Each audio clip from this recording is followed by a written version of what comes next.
Hi, this presentation is on piecewise functions. What is a piecewise function? A piecewise function is a function defined by two or more expressions. Normally, functions have one expression, but piecewise function is a type of function that has more than one expression. So it's two or more.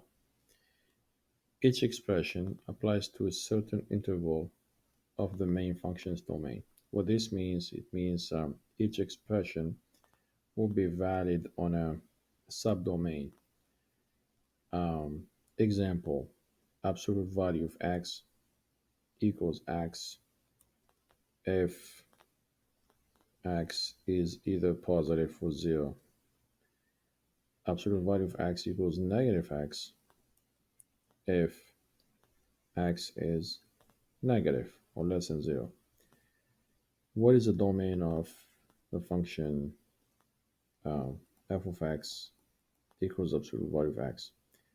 Its domain is negative infinity to positive infinity, all real numbers. So for half of the domain, this function is defined as x, meaning for x values that are equal to 0 or greater than 0, this function is simply x. If the other half of the domain, which is when x is less than 0, then the function is defined as negative x. Here's an example. California City bills its citizens for water at the following rates: $2.98 per 100 cubic feet of water for the first 1,400 cubic feet of water. This means for the first 100, we pay $2.98. For the second 100, we pay $2.98, and so on until we reach 1,400. In other words, for 1,400 cubic feet of water, we'll be paying $2.98 per each 100 of the 1,400. Then, for the second 1,100 cubic feet, so if we go over this limit, then we start paying 3.23 cents per each 100 of each 100 cubic feet of water. And then if we go over um, 28, 28 100 cubic feet, then we start paying $3.63 per each 100 cubic feet of water after we use 28 100 cubic feet water.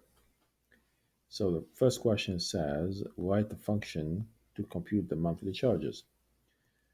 Well, we're going to say the following. If, with a condition, let's say the number of 100 of gallons of water in cubic feet will be n. So if 0 is less than or equal n, and n is less than or equal 14, that means if the water used is either 0, it means we didn't use water at all, or 14 100 cubic feet, it means the 14 100, first 100, second 100, third 100, and so on until we reach 14 of them, or anything in between. Could be 7 100 cubic feet or 3 100 cubic feet. So if the water is used is in between 0 and 14, then we pay $2.98 times the number of water used, which is n. How about if the number of hundred of cubic feet of water used is in between 14 and 28? So we're going to say if 14 is less than n, meaning n is greater than 14, but is not greater than 28. So when n is less than or equal to 28, then how much do we pay? Well, for the first 14, for the first 14, we pay $2.98 per each 100. We have 14 100, so it will be times 14. That will give us 41 and 72 cents. And then for the next 14, we're going to pay depending how many we're over the first 14, by how many 100 cubic feet we are over the first 14. We pay $3.23 per each 100 over the first 14. So that means um, the expression that we calculate the the, the monthly charges would be 41.72. That's for the first 14 plus $3.23 multiplied by n minus 14. N minus 14. That means, let's say we used 15. So for the first 14, we pay 41.72. By how much did we go over? If we use 15, it means we went by one, only one 100 cubic feet. 15 minus 14 is 1. 1 times 3.23, it means we pay $3.23 extra if we go over by 1. But of course, we can, let's say if we used 25 gallons, so it would be 25 minus 14, um, and that is 11, and so on.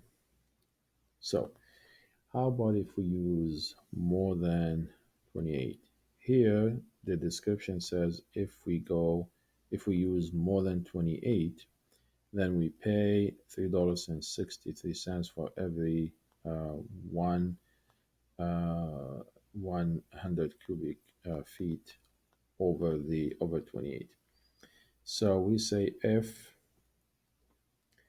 n is greater than 28, then we're going to pay for the first 14, we're going to pay 41.72. For the second 14, it will be 3.23 times 14, and that's going to be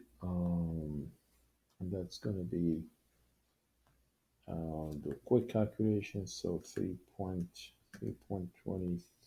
3.23 multiplied by 14, that's 45.22. 45.22. So we're going to add these two, because this, we pay this much for the first 14, we pay this much for the second 14. When we add these two, we get 86.94. So 86.94, that's for the first 28. First 28 100 cubic feet of water, plus $3.63 for anything over 28. So it will be n minus 28. And this will be an example of a piecewise function. Let's answer question B. Question B says, find and interpret each of the following. C of 11, it means what's the cost for the first 11 100 cubic feet of water. Okay, first 1100 cubic feet of water. So because 11 is in between 0, because 11 is in between, let's use a mouse over here. 11 is between 0 and 14, then we use this expression. Since 11 is in between 0 and 14, then we use this expression. So it will be 2.98 times 11.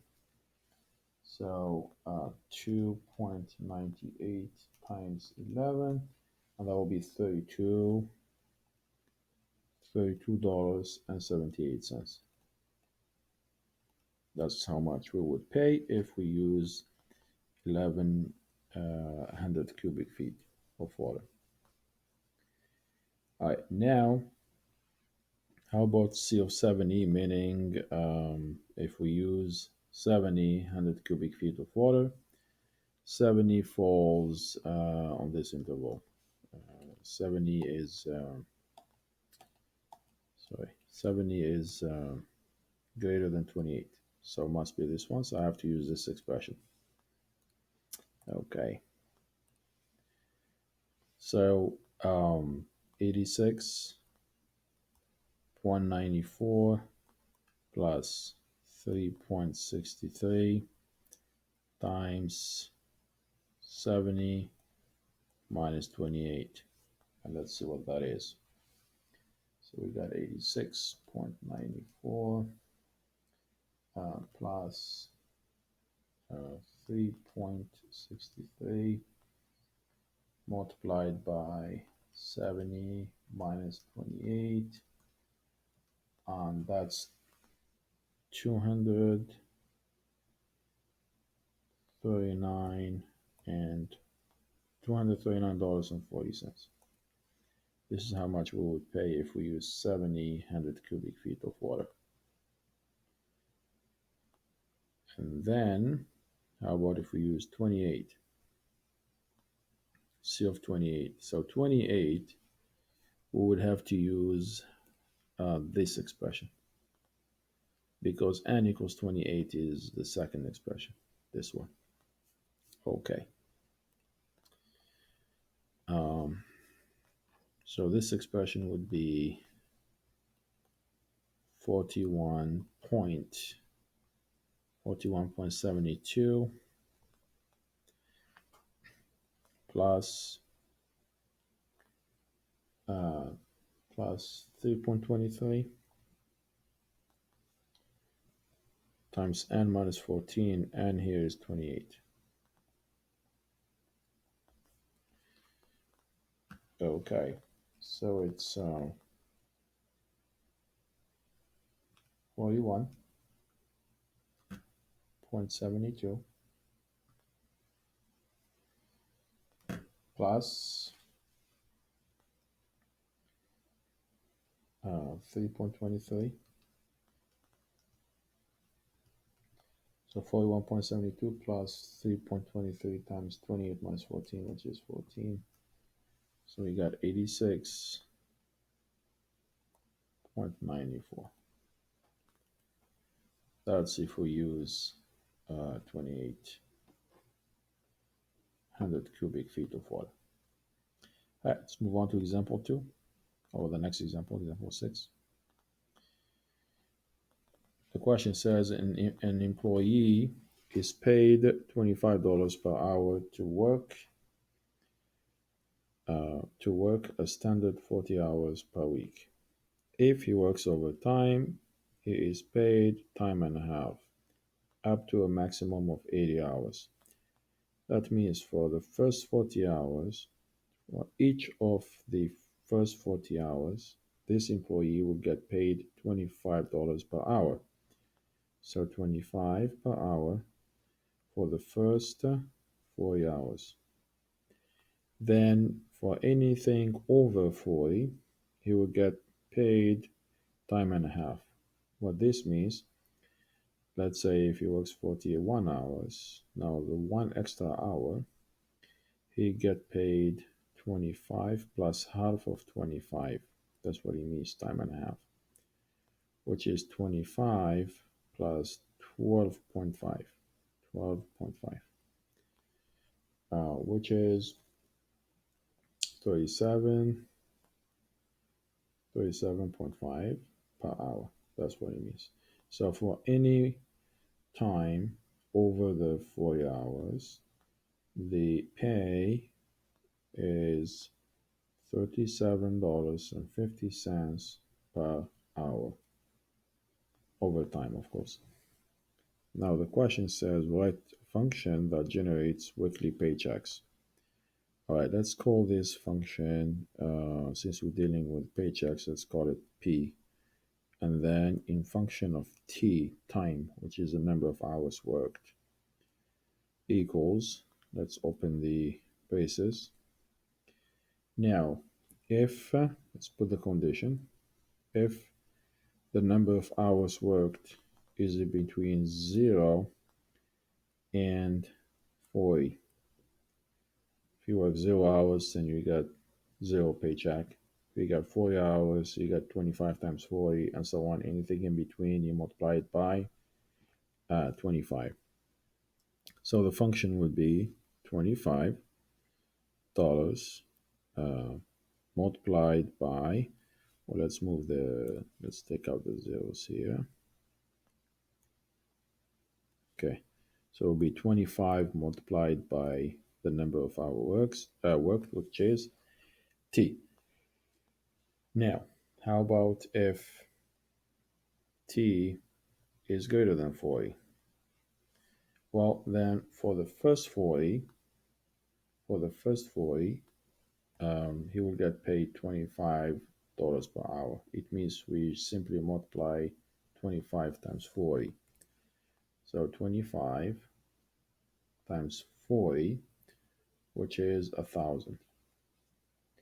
So 1,000 for the first 40 hours. How about the extra, how about the hours over he worked overtime? Well, he would get paid by each 1 hour overtime. Um, we calculated earlier, it's 37.5. This has to be multiplied by T minus 40. It means if you work 41 hours, then 41 minus 40 is 1. 1 times 37.5, 37.5 means you get paid $37.50 per 1 extra hour, and so on. So this is the function for question A.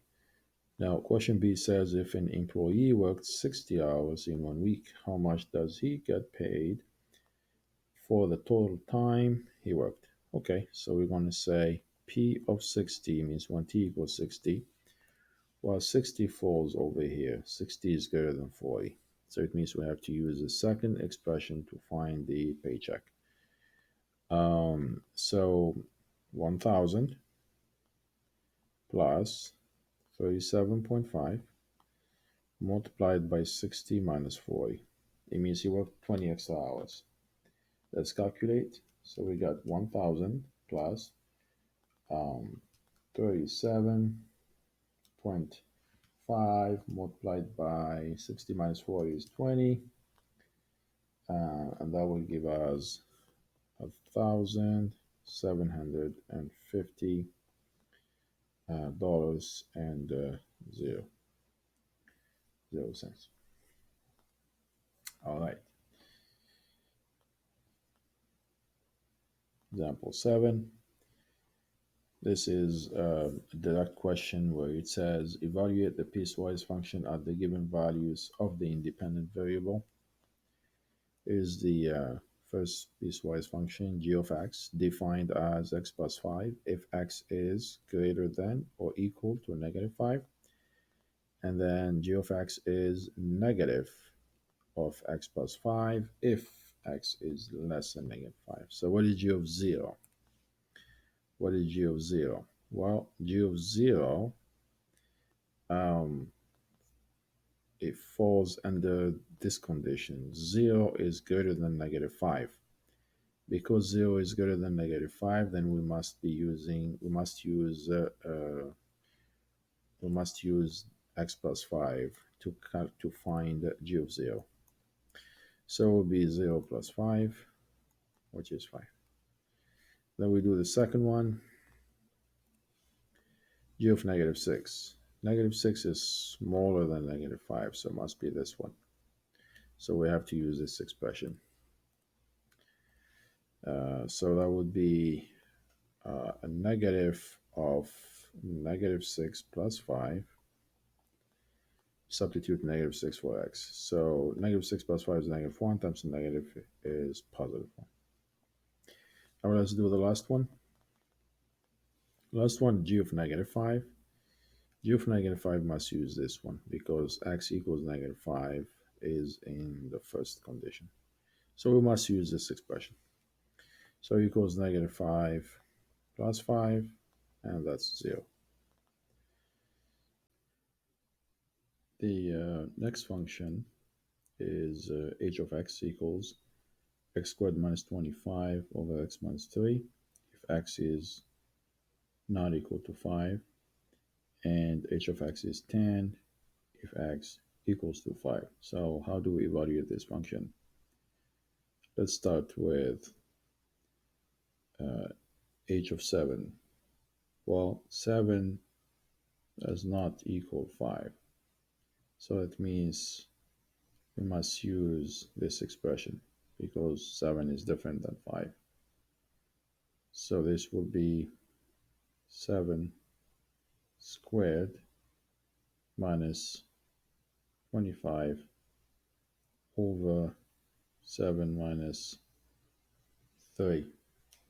So 7 squared, that's 49, minus 25, that's 24,